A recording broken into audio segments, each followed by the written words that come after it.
The evening lecture hall at Northwestern University hummed with nervous energy as Professor Amelia Rodas wrote a complex equation across the blackboard. Anyone who could solve it, she announced with a mocking laugh, would earn her hand in marriage.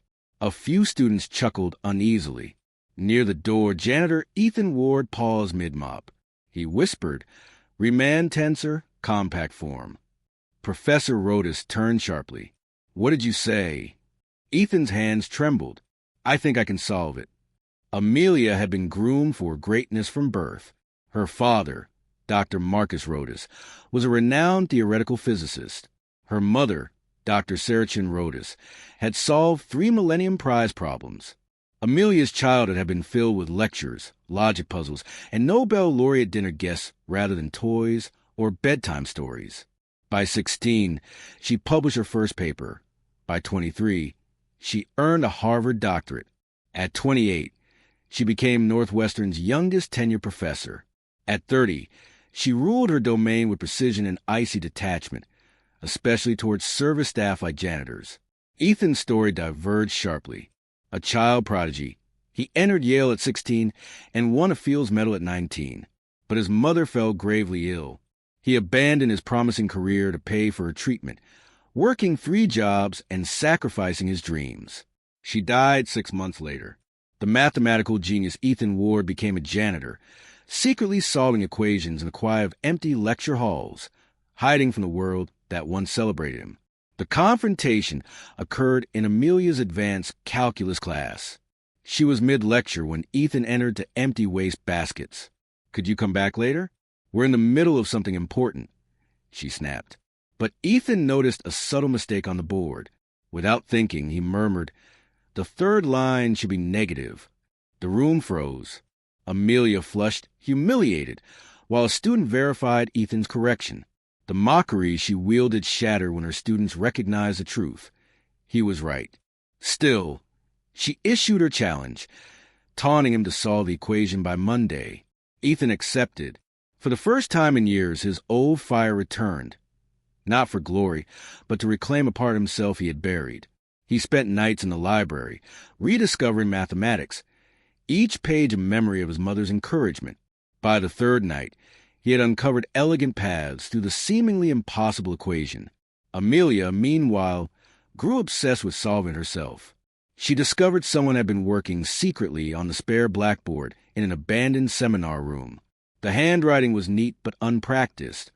Clearly not a student. At midnight, she caught Ethan continuing the work.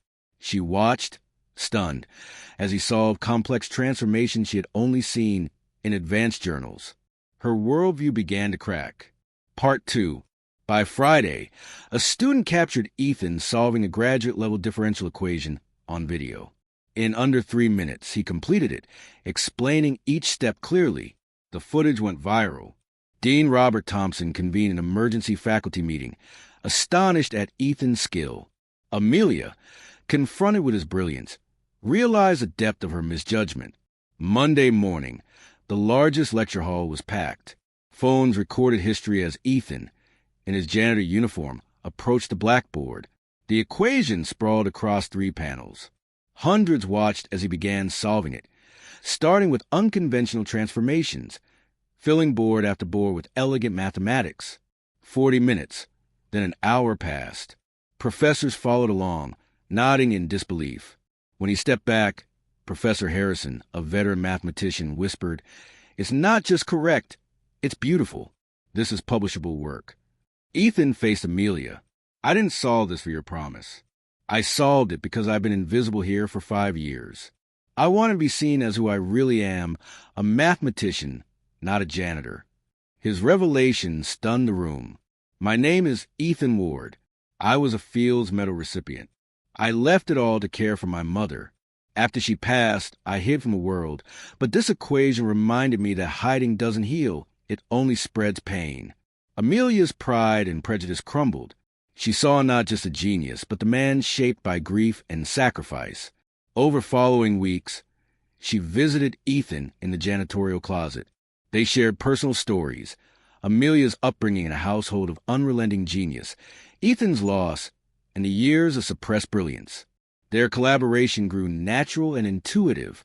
Ethan's fluid musical approach complemented Amelia's rigorous methodology. Together, they developed a proof that neither could achieve alone. Despite multiple offers from universities and tech firms, Ethan declined. He valued this space, this partnership, and the grounding his janitorial work provided. Amelia helped him see that one could balance brilliance with humanity. Their hands touched, conversations blossomed into mutual understanding, and a quiet affection began to form. At an international mathematics conference, they presented their joint proof, alternating between Ethan's intuitive leaps and Amelia's formal justification. The applause was thunderous. Afterwards, in the hotel lobby, Ethan confessed that his careful prolonging of the original challenge had been partly to spend time with her. Amelia laughed through tears, realizing the equation that brought them together, but what they built together went far beyond mathematics. 6 months later, Ethan officially joined the faculty, continuing an hour of janitorial work daily to honor the respect owed to all.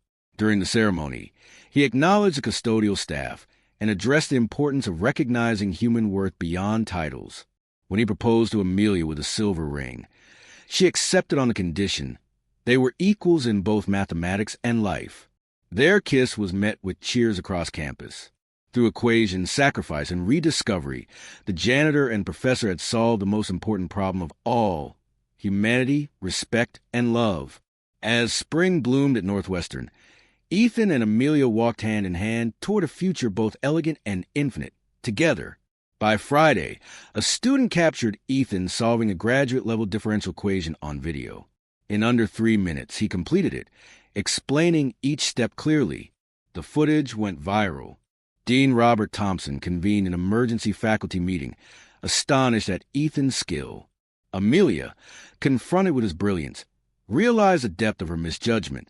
Monday morning, the largest lecture hall was packed.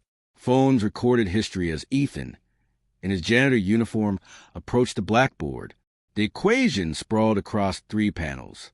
Hundreds watched as he began solving it, starting with unconventional transformations, filling board after board with elegant mathematics. 40 minutes, then an hour passed. Professors followed along, nodding in disbelief.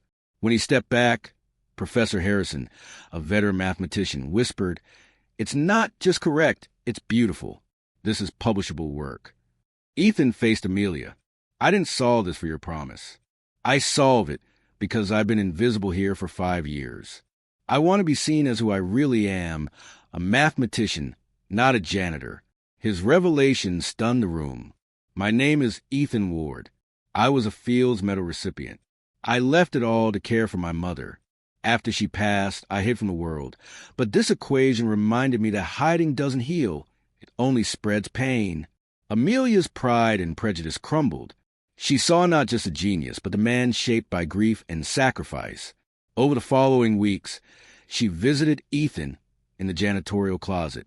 They shared personal stories: Amelia's upbringing in a household of unrelenting genius, Ethan's loss, and the years of suppressed brilliance. Their collaboration grew natural and intuitive. Ethan's fluid, musical approach complemented Amelia's rigorous methodology. Together, they developed a proof that neither could achieve alone. Despite multiple offers from universities and tech firms, Ethan declined. He valued this space, this partnership, and the grounding his janitorial work provided. Amelia helped him see that one could balance brilliance with humanity. Their hands touched, conversations blossomed into mutual understanding, and a quiet affection began to form. At an international mathematics conference, they presented their joint proof, alternating between Ethan's intuitive leaps and Amelia's formal justification. The applause was thunderous. Afterwards, in the hotel lobby, Ethan confessed that his careful prolonging of the original challenge had been partly to spend time with her.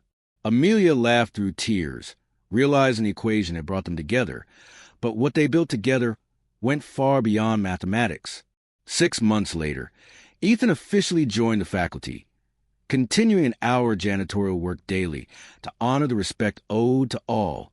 During the ceremony, he acknowledged the custodial staff and addressed the importance of recognizing human worth beyond titles. When he proposed to Amelia with a silver ring, she accepted on the condition They were equals in both mathematics and life. Their kiss was met with cheers across campus. Through equation, sacrifice, and rediscovery, the janitor and professor had solved the most important problem of all: humanity, respect, and love. As spring bloomed at Northwestern, Ethan and Amelia walked hand in hand toward a future both elegant and infinite. Together,